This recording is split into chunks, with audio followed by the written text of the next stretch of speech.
Good morning, good afternoon, good evening, folks. Michael Zuber, one rental at a time. What makes this channel different is I stay in my lane, but I'm also cautiously curious. And when I do that, I go out and find experts who have experience that I do not have. And we are going to talk about NFTs. So you knew I had to bring on a millennial because I don't get it. But Mike, how you doing, buddy? I'm doing very well. Please do not refer to me as a crypto or NFT expert. I know about them. I am much better with real estate. I'm happy to share what I know, but no, I do not claim being an expert. Some maximalist in the comments will roast me. Yeah, let's. I'll delete it. I'll delete it if they're mean. Don't worry. But I had to come to you, man, because this NFT thing is taken off. I'm obviously a fan of Gary V. You've heard me say that a lot of times. He has created his little V whatever village or whatever he calls them, and made. I think I saw an interview where he's made like $150 million from them. Right, the original sale plus he gets 10% of the follow-on sale. Oh yeah, anytime it transacts. So it's NFTs could be the way that Gary V buys the New York Jets. Possibly. I mean, it's if he makes enough money off it. Yeah, could be. I mean, so I don't get it. An NFT to me is a JPEG. It's a high quality JPEG. Just a picture. Or picture. Yeah. And I don't get it. Sure. So what am I missing? I just got to be lots of things I'm missing. So to start right out the bat, just like I've mentioned before, don't just sneeze at, laugh at, and dismiss new technology. Absolutely. Yeah. Is it completely being overhyped? Are 99% of all NFTs that exist right now today probably going to go to zero? Yes. But the technology behind it and the couple of successful ones will retain some of their value, maybe not as overinflated as they are now. And then once we decide how we're going to use that technology to move forward, it's going to explode and you'll start to see it in everyday life. So, all right. So what am I? So again, I researched blockchain, smart contracts from Ethereum. I get it. Is there other technology components that maybe I'm not appreciating when you say NFT? I don't know if it's necessarily the technology, because the technology is just related to blockchain and the fact that you can create something, as we mentioned earlier, with title companies. One of the things you have to do when you look at the title of a house as you're buying a property, you got to make sure there's no existing liens, that the title is legitimate. They have the authority to actually make the sale, because otherwise you buy that house, someone comes and sues you later. That's not a good time. One of the things that the blockchain does, as we had mentioned in the last video when we explained it, is it can help you authenticate a record of something. As I was telling you earlier, how there's a copy of the previous copy, and then the previous copy that you can trace all the way back for years to the genesis of it, who owned it, what they sold it for, who they sold it to.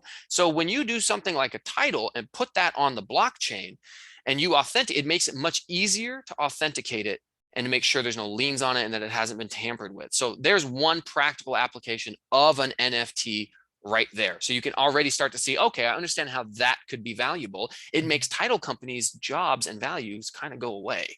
We might be able to just take the technology on the Ethereum blockchain and just verify it person to person. Okay. All right. I get that. But we're still talking about a picture. Right. So, okay. So then why does today's current NFTs have some value? Do you mind if I share my screen with you? Please do. Because I want to know. I'm cautiously curious. So please. Okay. All right. What I want to share with you right now are these. Now, most people have probably seen these on Instagram or Facebook or something like this. This is called the Bored Apes NFT. It's probably the most popular NFT. And what you're talking about is exactly right. I don't own any of these pictures, but look, I can just click on it.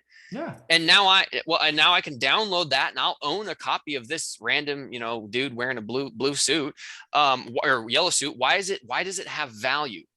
And so someone out there owns the original. Now, why do these particular NFTs have value? Well, it's from the Bored Apes Yacht Club. So a bunch of really, really rich dudes who already had a ton of money decided to create this version of an NFT, this unique symbol, just like if you're in an outlaw motorcycle gang. In order to get your cuts and your labels and stuff on your jackets, you have to do a certain amount of time, and even though that patch that they're putting on their jacket really only costs $20 to buy, it's the social currency behind their standing with their motorcycle gang to put that patch on their back. Same thing with the Bored Yachts Club. We got a bunch of money. We own these yachts. We're going to make these. And if you have one of these, it means that you're part of our club. Okay. And so it's the social value behind it. When somebody goes out and buys a Lambo to go make videos on YouTube and be a Instagram influencer, Mm. it's the legitimacy that pulling up in a Lambo has that makes people want to follow them. Hey, that guy's really rich and successful. He owns a Lamborghini. He must know what he's talking about. I'm going to give his opinion more credibility. When someone rolls up with a Bored Ape, oh, wow, those are very expensive. It means that you're part of the Bored Apes Yacht Club. You own a yacht. You must be a big deal. You must have money. I'm going to listen to what you have to say. So yes, you can have a JPEG of it, but unless you have the original, then it doesn't mean that you're actually the guy who has all the social standing behind it. Okay, but I still don't understand. You and I could walk in with the same picture. Right. One of us owns it, one of us doesn't. Mm-hmm. Right. How does anybody know? Right. So, and that's where the blockchain comes in, because I can verify, I can authenticate that I actually own it because I have the code associated with it that says this is the original. And if I choose to sell it or give it to somebody else, then that is transferred, just like I would transfer cryptocurrency. If I would transfer one of my Bitcoins to someone else, and then that transfer, that transaction is recorded on the blockchain, as I transfer it from my wallet or my exchange to Michael Zuber's wallet or Michael Zuber's exchange, the record is made that you now own it for whatever reason, inherited it, bought it, however, now you, and I don't own it anymore. You were the one who gets to flaunt it around, just like selling a Lambo. Yeah, but okay, again, you and I go up on stage. Mhm. People looking at us don't know who owns it. Right, right. People in the audience, there's nothing they could do to see who owns it. Not yet. Right. Like, but one of us has what I'll call the key, for lack of a better term, Right. that could show the key, and then somebody could take that key and validate that that's the picture. Exactly. And the technology behind validating it hasn't gone mainstream yet. Not enough people have adopted it. But at some point, as more and more people are adopting cryptocurrency, becoming familiar with blockchain, at some point it will just be another app on our phone that we all, and I think probably where it's headed is it's going to be integrated with social media, or it will become social media, probably like LinkedIn. Imagine if your college diploma was an NFT. Now, your college minted in the year you graduated college, 2022, NFTs for all of their graduating students. And attached onto your LinkedIn profile is your authentication, your NFT of your diploma. Future employees can verify that it's real. Of course, we have to bring the technology to actually authenticate it and put it mainstream. Right. But at some point, it's not going to be used just for silly pictures of gorillas. It's going to be used for titles of houses, titles of cars. Yeah. When you get your high achievement award from your company for being the top salesman every year in a row, that's going to be an NFT, and you will be able to display your accolades instead of on a wall where you can see my 2 little 500, I got them from Michael Zuber. It will go on my LinkedIn profile because you'll have minted those so that everyone can authenticate it. And I can't just go scan a copy of that and make it look like I was a better student. You're going to be into it one day, Mike, and those will become NFTs and you'll be giving them out to your students. It might be a few years, but that's what's going to happen. So the real key to all of this is not the minting or the picture. It's the authentication. Right, exactly. Back to my my opinion. Well, no, I'm just playing with it right now in my head. Again, I go back to NFTs just being pictures. And again, they're more than that. There's utility in that. But until the audience, because I'm, 10,000 people, 100,000, until they know who's got it, right? They pick up their phone and they scan it like you scan menus at restaurants now. I like that. So it's the authentication. I understand the value now. Because before you have the authentication, or before that's mainstream, everybody can rent a Lambo and hand it back. Right. But when you can authenticate and you've got the Lambo NFT, right, that says no mother blanker right there, and then they could scan their phone and go, yep, that's not a fake Lambo NFT. That is the Lambo NFT from 2022 December edition or whatever. Right. All right. Yeah, I get it. Okay. Anyone can rent a Lambo. But until you can pull out the registration and show that it's registered to you as the legal owner of that Lambo, it's just a rented Lamborghini. To And everybody. at some point, that Lambo's registration will become an NFT. The government will mint registrations for validity, for tracking purposes, for sale purposes. And you will be able to say, no, I didn't steal this Lamborghini, or I'm not renting it. I own it. Here is the digital copy. Plane tickets, concert tickets, all of these things will eventually become NFTs. And here's what's very interesting. Imagine you were able to somehow locate the very first ever ticket sold for the very first ever Nirvana concert, right? Yeah. Nirvana, big band. Unfortunately, we lost Kurt Cobain. Imagine the very first ticket that was ever sold to the first customer.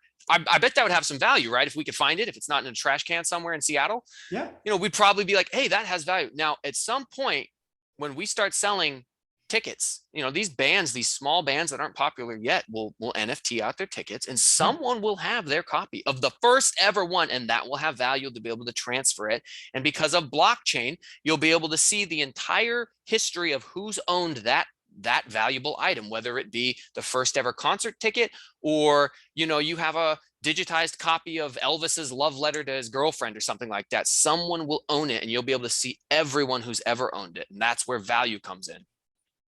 It's a collector's item. Yeah, no, so I get it. So it's not the ownership for me. So I got the ownership part, I get it. But yeah, I didn't think about the validation and the ability to, because again, it's back to the rented Lambo. In today's social media world, anybody can have an orange Lambo. It's, it costs you $1,500 a day or whatever it is. Right. But right on your LinkedIn, on your different profiles, you've got these, I don't know, sticker or emblem or patch or whatever. I get it. All right. That's very helpful. So have you looked at what Gary Vee is doing? Because again, I think creators can do some pretty amazing things, right? Because I believe what he's done is he's created his own Gary Vee personally drawn. Yeah. He's created scarcity, meaning numbered editions.